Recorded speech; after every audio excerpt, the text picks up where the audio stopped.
आज की जो दिव्य कथा है मैं उसका आपको सुनाना चाह रहे हैं, बताना चाह रहे हैं। ये बहुत ही सुंदर दिव्य कथा है और इस कथा में देखिए तो भक्त और भगवान का कितना सुंदर मेल है। तो एक कथावाचक थे, एक गांव में कथा चल रही थी और वो कथा कर रहे थे और उस कथा को एक चोर बड़े चाव से सुन रहा था, क्योंकि वहाँ पर भगवान के श्रृंगार का वर्णन हो रहा था कि भगवान ऐसे हैं, भगवान के गहने ऐसे हैं, इतने गहने, इतना खूबसूरत उन्होंने गले में जो है मोतियों की माला पहनी, इतने उनका जो मुकुट हीरों से बना हुआ है। और इस प्रकार से जो कथावाचक हैं वो वर्णन कर रहे थे। तो चोर सुन रहा था। चोर के मन में आया कि आज जब ये ब्राह्मण घर जाएगा, ये कथावाचक घर जाएगा, तो मैं इसका पीछा करूँगा और इससे पूछूंगा कि आखिर वो गहने हैं कहाँ। तो ऐसे जब ब्राह्मण, उस दिन अंतिम दिन था, कथा सुनाई और अपने पोटली बांधी, खूब धन आया। अंतिम दिन जो होता वो ब्राह्मण के पूरे सप्ताह की जो है कथा का जो प्रसाद होता है उसे वो इकट्ठा करके ले जाता है। ब्राह्मण ने अपनी पोटली बांधी और यूँ चल दिया। जहाँ पर थोड़ा घुप अंधेरा था वहाँ पर चोर आ गया। चोर ने बोला, भाई और तो जैसा होगा मुझे ये बता कि वो गहने कहाँ हैं। अब ब्राह्मण जो है डर गया, बड़ा चिंतातुर हुआ कि क्या करूं। पर अपनी बुद्धि लगाए और सोचा, कहा, बोले अभी यहाँ पर अंधेरा है और मेरे पास जो पोटली है इस पर भगवान का वो एड्रेस है, वो पता है जहाँ ये गहने जो जिनका मैंने वर्णन किया है, वो जो गहने हैं वहाँ पर आपको मिलेंगे। तो आप ऐसा करो कि ये पोटली पकड़ो और जब जहाँ पर थोड़ा उजाला होगा वहाँ पर मैं पोटली खोलूँगा और आपको भगवान का पता बता दूँगा और वो गहने आप वहाँ से भगवान से ले लेना। अब ऐसे चलते चलते ब्राह्मण ज्ञानी तो होते हैं, ऐसे चलते चलते जहाँ पर लोगों की ज़्यादा आवाजाही थी और प्रकाश था जहाँ पर, वहाँ पर ब्राह्मण ने पोटली खोली और पोटली खोलने का एक ढोंग रचते हुए उसने वहाँ उससे एक पुड़िया निकाली, वो खोली और कहा, भाई ये जो भगवान का जो एड्रेस है ये वृंदावन में है, तो ऐसा कर वृंदावन चला जा और ये जो गहने का वर्णन मैंने किया है, इतना सुंदर और दिव्य जो गहने हैं भगवान के, वो तुझे जो है वृंदावन में मिल जाएंगे। तो चोर प्रभावित हुआ और अपने आप को धन्य समझ रहा है कि अब मुझे जो है वो गहने सारे मिल जाएंगे। और इस प्रकार से चोर जो है वृंदावन को जाने से पहले ब्राह्मण के पाँव छुए आशीर्वाद लिया और कहा कि पंडित जी मुझे आशीर्वाद दो कि वो गहने मुझे प्राप्त हो जाएं।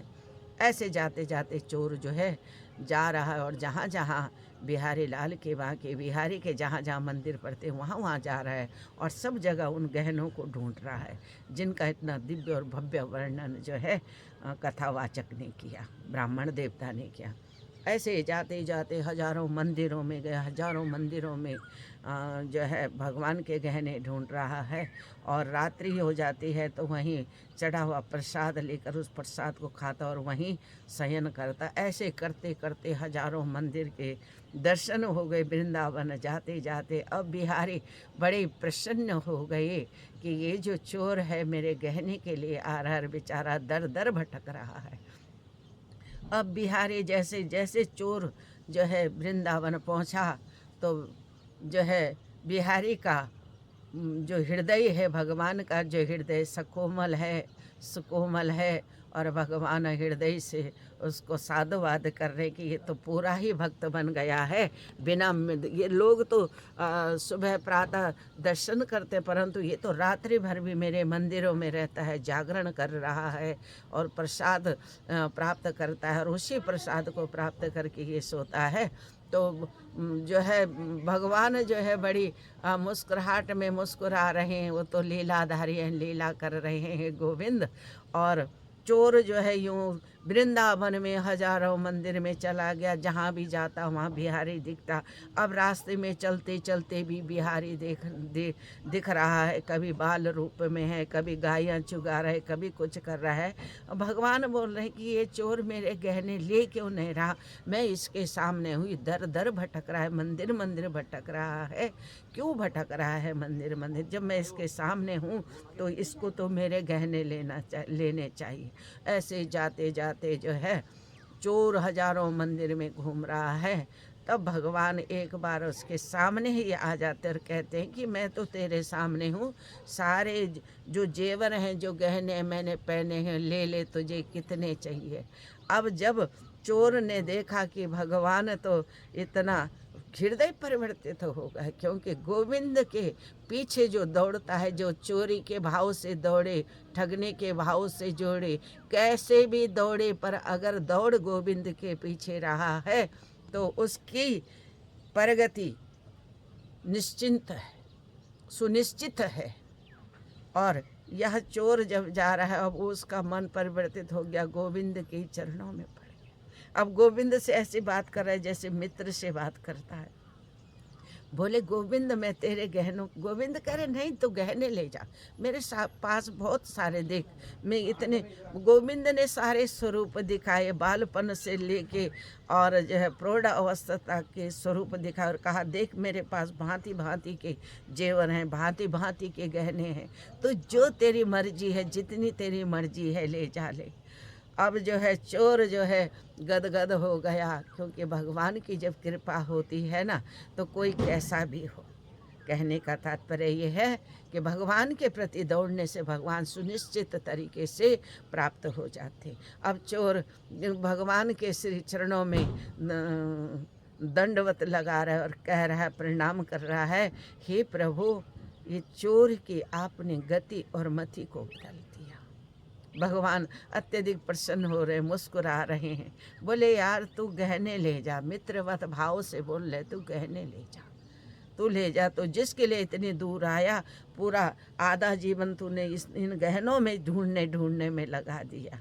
परंतु चोर के समझ में आ गया कि गोविंद का भाव रखते रखते मैं इस चोरी के भाव से तो आया था, घर से निकला था, परंतु रास्ते में आते आते ये भाव कब बदल गया, ये मन कब बदल गया, ये हृदय कब बदल गया। तो चोर बड़ा भावुक हो गया और गोविंद के चरण पकड़ लिए। गोविंद ने कहा, हे चोर भाई, अब तेरा, मैं तो तेरा हूँ, तो मुझे ही चुरा ले, तुझे कितने गहने चाहिए, तुझे क्या चाहिए। तो चोर कह रहा, ना भाई, मुझे ये घाटे का सौदा नहीं करना, मुझे तो गोविंद चाहिए, मुझे गोविंद के गहने नहीं चाहिए, मुझे गोविंद का घर नहीं चाहिए, मुझे गोविंद की संपत्ति नहीं चाहिए, मुझे तो गोविंद चाहिए। तो ऐसे हम सब की स्थिति है, इस जीवन में दौड़ते हैं, बड़ा लोभ और मोह होता है, पर आखिर में अगर समझ में आ जाए, देर आए दुरुस्त आए, और सुबह का गया यदि शाम को घर आ जाए तो उसे गया हुआ नहीं समझना चाहिए। तो ऐसे जीवन में जब गोविंद आ जाए तो सारी संपदा गोविंद ही हो जाती है। हम गोविंद के, गोविंद हमारा हो गया तो सर्वदा सर्वेश्वर संपदा भक्त की और भगवान की ही होती है। तो ये बड़ा सुंदर यहाँ पर जो कथा आई है, तो ऐसे हम लोगों को सदैव ईश्वर के पीछे, ईश्वर के रास्ते पर, सत्य और नित्य के प्रति हमारी श्रद्धा, गोविंद के प्रति हमारा भाव और हमारी श्रद्धा होनी चाहिए। तो जीवन अत्यधिक सरल और मन मोहक और निर्मल हो जाता है, पावन हो जाता है। तो ऐसे गोविंद के प्रति हमारे भीतर श्रद्धा हो, ऐसा हमारा जीवन हो, और ऐसी घटना हमारे जीवन में बार बार घटे।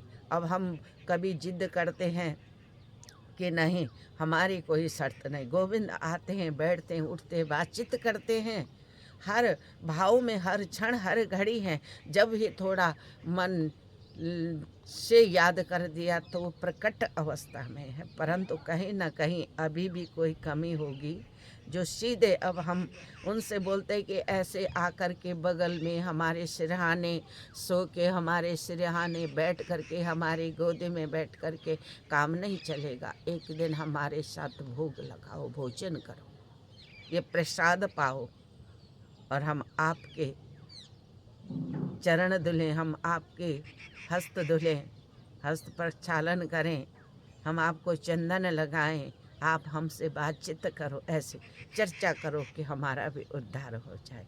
तो ऐसा भाव रखना गोविंद के लिए सर्वोत्तम भाव है। तो ऐसा भाव हमारे जीवन में होना चाहिए। तो अगर ऐसा भाव है तो दिशा और दशा बदलने में कोई संदेह नहीं। मेरे गोविंद बड़े सरल हैं, मेरे गोपाल बड़े सरल हैं। जब हम कभी कभी माला करते हैं तो सारे बाल रूप में बगल में बैठ जाते हैं, और जब हम टटोलने लग जाते क्योंकि छलिया है, लीलाधारी है ना, तो अपने चले जाते। तो ऐसा सुबह शाम होता रहे। उसका कोई अब तो कोई टाइमिंग ही नहीं कि वो कब आ जाए और कब बैठे और कब बातचीत करने के लिए, पर ऐसे मुस्कुराएगा चला जाएगा। तो हम ये कहते हैं कि अब ऐसे नहीं ठगो, जब आओ तो ठीक से आओ, जब बैठो तो ठीक से बैठो, जीवन में तसल्ली हो कि हाँ हमने गोविंद को प्राप्त किया है।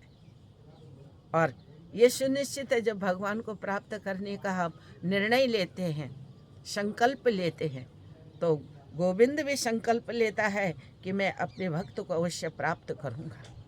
तो दोनों तरफ से जब ऐसा साहस, ऐसी हिम्मत, ऐसी श्रद्धा, ऐसा संकल्प हो तो गोविंद मिलना सुनिश्चित हो जाता। बोलिए जय श्री राधे कृष्णा, जय श्री राधे कृष्णा।